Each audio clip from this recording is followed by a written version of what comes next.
Thanks, You John. weren't born yesterday. You knew how controversial this tweet would be. Let's put it back up again so people could see it. Why did you decide to send that out? Yeah, I guess I wanted to grab people's attention, John, because as I reflected on this Saturday afternoon, this seemed to be a very important matter to my mind. I didn't choose that picture at random. I've been to that camp actually several times, John. I walked down that railroad siding where the families were separated, and that's why I used that picture. That's the scene where families were separated. Now, look, I know we're not Nazi Germany, all right? But there is a commonality there and a fear on my part that we have standards we have to live up to. You know, John, if you walk down that track, you go through the portal, and you open up onto acres and acres where the barracks used to be, and you can still see the footings of the barracks, and beyond that, the crematoria. And then you look at the sky, and it's blue, and the trees are green, and the dirt's brown. I mean, this really happened. And although that's in Poland now, it was in Germany during the war. I've lived in Germany for 3 years, a more civilized people you cannot find. But General, and so I was trying to point out we need be careful not to move in that direction. the comparison, though, is one that critics latch onto, and they will note, among other things, that the Jews who walked through that door did not choose to walk through that door at Birkenau. The families going to the border, the parents are choosing to go there. The parents crossing the border have committed a crime, whether it be a misdemeanor or a felony. You can argue they've committed a crime. The people who walked through that gate at Auschwitz-Birkenau, they had committed no crime. Also, the people who walked through that gate, they were killed. The people crossing the border here, that is not what's happening. And then there's people who say you leave the Holocaust out of this. Just leave it out of it completely. Any discussion of comparing that to anything else is inapt. What do you say to them? Yeah, so that's a picture from 1943, 1944, John. Let's run the clock back to 1933, which is really what I was trying to address, all right? And in 1933, what did we see in Germany? A cult of personality, a cult of nationalism, a cult of grievance, a press operation that looked like and was the Ministry of Propaganda, and then the punishing of marginalized groups. Now, John, I'm not saying our needle is anywhere near the red. I'm not claiming that at all. But I am claiming our needle is moving, and it's not moving in the right direction. And if I overachieved by comparing it to Birkenau, I apologize to anyone who may have felt offended. But John, I've repeated, you and I have shared this before. The veneer of civilization is quite thin. We need to be careful about our own society and not accept as normal things that are not normal. You say you're not making a one-for-one comparison here, but do you believe the Trump administration is on that spectrum that you just laid out, the 1933 spectrum that you were just discussing? Well, John, I was very careful with my words. I said the needle is nowhere near the red, but the needle isn't moving in a positive direction with regard to grievance, nationalism, cult of personality, lies, and attacks on marginalized groups. Those things have changed in the past couple of years. General, what I do appreciate about you coming on and talking about this is you own it. You don't deny you wrote that tweet. You don't deny what you were trying to do. You were trying to provoke a discussion. The administration now is not owning its choice.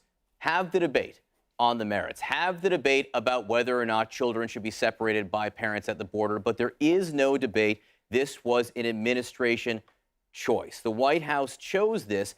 And then overnight, we have the Secretary of Homeland Security putting out this statement saying we do not have a policy of separating families at the border, period.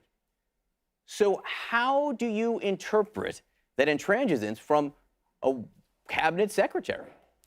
It was not thoroughly thought out in the administration. It was, like a lot of things, an instinctive response to campaign promises that were made. And so you're right, John. You've got a Secretary of Homeland Security saying it's not happening, a Attorney General saying it's the will of God, the President saying the Democrats made me do it, and Steve Miller saying I did it.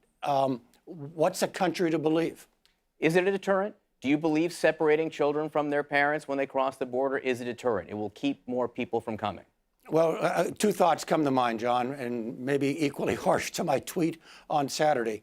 There are a lot of things that are deterrents that we shouldn't do. That's one. And traumatizing children is probably one of them. But number two, so far, statistically, it does not seem to have been a deterrent. So you've got both the philosophical and the practical question that are still not proven. What can be done? What would be a deterrent? If the ultimate goal is to keep these parents from going to the border with their children, how do you do that? Well, John, let's not take the crisis and expand it beyond what it truly is.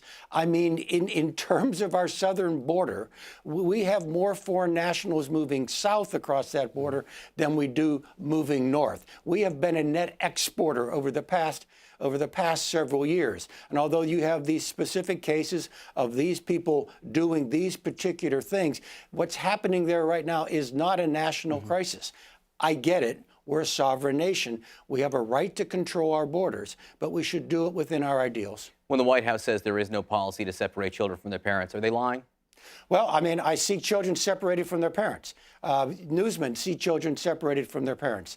And so what they're saying does not seem to comport with objective reality. The Washington Post reported overnight that Roger Stone, who has been a longtime political advisor to Donald Trump, had a meeting in the spring of 2016 with a Russian promising dirt on Hillary Clinton. Ultimately, this Russian apparently wanted $2 million for this dirt. Roger Stone said no because he said Donald Trump doesn't pay for anything. That's why it went down. But by the Washington Post's accounting, that makes 11 either campaign officials or advisors, transition officials or advisors who had contact with Russians.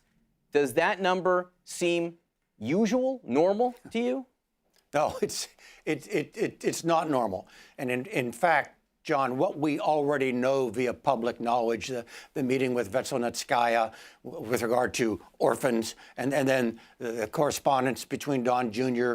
and WikiLeaks and so on, there was a lot of connective tissue between the campaign and organs of the Russian Federation. And look, every one of them may have turned out to have been incredibly naive and stupid mistakes on the part of the administration, part of the campaign, rather than anything criminal. But you know, John, as director of CIA, I know a little bit about being investigated. And when we had an incident like this at the agency, the first thing we did was to get our team together so that we had a good picture as to what went on. And it's clear to me that never happened with regard to the Trump campaign or administration. And frankly, John, chaos theory as a defense only takes you so far. And the timing of that, just to be clear, that meeting happened within 2 weeks of the Trump Tower meeting with Don Jr., which happened a few weeks before the WikiLeaks release of the DNC hacked emails. Right. So that's just a sense of the timing there. I want to go back to administration, again, immigration, in your tweet, which was of Auschwitz-Birkenau, comparing what's happening at the southern border with what happened in Nazi Germany. You suggest that your concern is that there is this slippery slope of what the administration is doing here. Steve Bannon, who was one-time advisor to the Trump administration, senior advisor in the White House, he did not like your criticism of the administration. This is what he said over the weekend. Well, I don't believe in the deep state, but we'll get into this later. I think Hayden and all that crowd, Brennan, all of them. This shows you the over-the-top, anti-Trump, anybody but Trump, to demonize the President of the United States as a former military officer, completely unsatisfactory. And it's over-the-top comparison. This is a law, okay? The President is enforcing a zero-tolerance policy. We've got to get security on the southern border. He has not been given his wall, and I believe he's going to enforce this policy. Let's break that up into parts. First, as a former military officer, he says it's inappropriate for you to criticize the president as you are. Actually, I didn't bring up the president in the tweet. I talked about governments. I specifically avoided the president. If he thinks the president's responsible for it, then I guess that's why he brought up the president. And so I have a right to speak. I also have a responsibility to respect the office and the occupant of the office, and I work very hard to do that every day. But John, the most telling part of that brief conversation was the tactics that were used to undercut my argument, which was frankly not to try to undercut my argument, but to discredit me and other folks as being illegitimate voices. Well, the other thing is that Bannon is actually arguing from a third position. There's what you were saying, which is that the policy is wrong. There's what Bannon is saying, that the policy is right and that we are doing it. And then there's what the president is saying, which is that we're not doing it, or it's not my policy right now. I understand. Back to the confusion. I mean, look, if they want to defend this, and maybe we should have a deep discussion, because what Mr. Bannon brought up there, is certainly a factor. I don't think it's compelling, but it's an important factor. I mean, a conversation that says this is what we are doing and why, with some unanimity from the administration, would be a good first step.